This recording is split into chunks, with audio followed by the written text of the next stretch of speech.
What's up, comic and pop culture fans? This is James of Manhunter Comics, and today I wanted to talk about characters that have been just dropped. And I want to make the distinction that I'm not talking about characters that just aren't used very often, like Martian Manhunter, but rather characters that started strong, had an impact, have a fan base, and aren't used. Don't forget to like and subscribe and comment down below one of your favorites. There's a lot of entries I couldn't mention here, and I know they're out there. Let me know. Don't forget, I'm buying one of you the first Miles, Spider-Gwen, or Laura Kinney in 9.8 once we hit 40,000 subs. I am going to start it with Wundar, or Aquarian. I'm glad they renamed him because Wundar was very odd. Writer Steve Gerber originally designed Wundar sort of as a spoof of Superman, but DC didn't find it amusing. The character was transformed into a spiritual mentor, kind of akin to that of Jesus,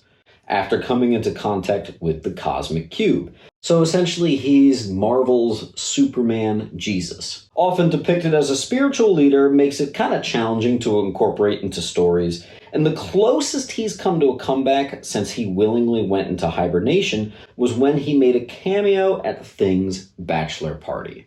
This is a character that's dropped off the face of the earth, and it's a shame. I was reading some Marvel 2-in-1s and enjoying his part in the stories, and I looked online to find that, nothing's being done with him and hasn't been for years. What a shame. Next up is going to be Sodom Yacht or Sodom Yacht. I don't really know how to pronounce it, to be honest. We'll have to get Jeff John's inputs here. But this is prophesized to be the most important Green Lantern of all time. This is a Green Lantern with already Kryptonian-like powers. Extremely powerful, extremely intelligent, and he was predicted to be Ion and fulfill the prophecy of the Blackest Night. And he even, up into the Jeff Johns run, does all the things he was prophesied to do.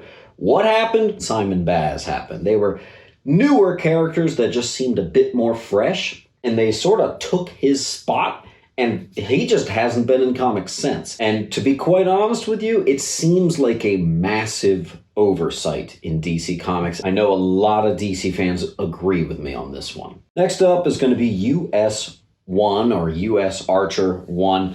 Ulysses Solomon Archer was a main character in the 80s comic book about truckers. So right off the bat, the entire premise of this thing just isn't really going to hold up too much to modern day. He had superpowers thanks to a special plate in his skull that picked up CB radio signals. His adventures took him into space, where he continued as a space trucker. If you consider the fact that his character design was also incorporated with Tyco toys in mind, it kind of makes sense that once that contract was done, we weren't going to really be seeing too much of this dude.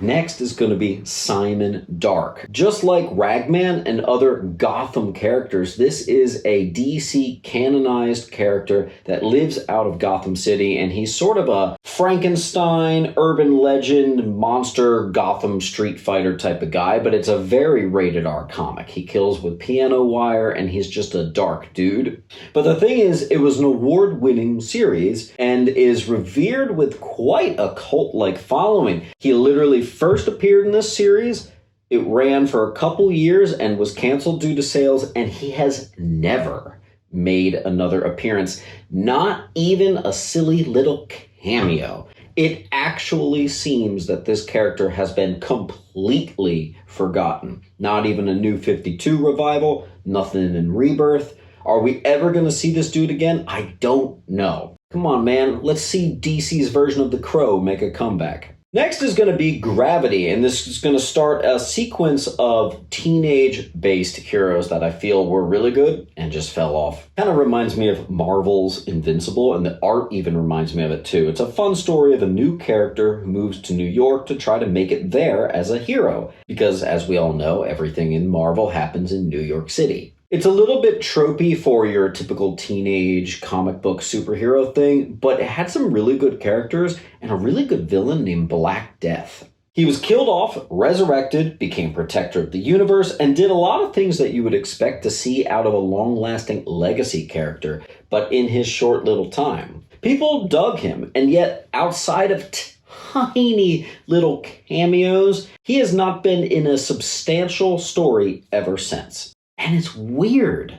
I'm also going to mention a somewhat similar story, this time over with DC, with Sideways. This was part of DC's push for new character after the events of Metal. Some characters stuck, some didn't. This one was, I think, the best of them all, and it's a damn shame nothing's happening with him. Really cool teleporting powers with great attention to detail with the rules surrounding his teleportation, and a good use of humor, good art. The quality was high, the characters were great. I really liked his relation with his mom. But one problem is it had similarities to Spider-Man. I actually didn't really see it. The similarities were pretty shallow. Like, really only his costume, kind of, in certain angles, looked a bit Spider-Man-y, but that was it. Yeah, and he's a teenager too. Big whoop. This, unfortunately, I think got that comparison too much and kind of gets referred to as a failed Spider-Man. Worst part about it, it was a really good series, and it has one of the best yet most frustrating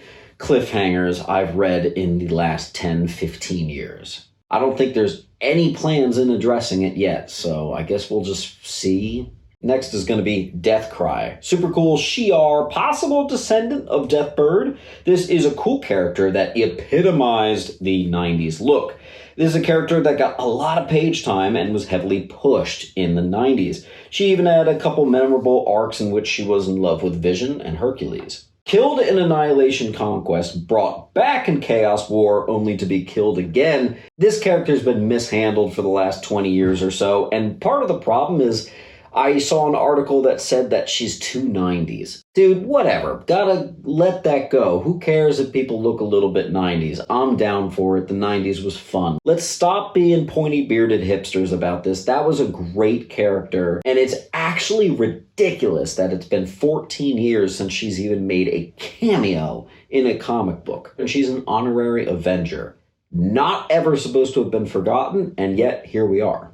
Next up is going to be Zariel. In the early stages of the JLA, Morrison included Zariel in the team instead of Hawkman. A literal guardian angel from heaven descended to Earth because he fell in love with a woman he was supposed to protect. Unable to go back home, he decided to stay on Earth and become a superhero. He played a vital role during Morrison's run with the team and even had his own mini-series to share more about his background. I was a JLA reader. I remember this guy plain as day. I thought there's no way he would ever disappear, and yet he did. He is now relegated to tiny cameos and extremely brief appearances within the DC magical part of the universe. This is not supposed to be a forgotten character. Second to last is going to be the Slingers. Yes, remember how Spider-Man had a team of dudes, other web slingers, that were all big in the late 90s and yet seemed to be forgotten? Remember, they were introduced in that Wizard special. Dusk even had his own series.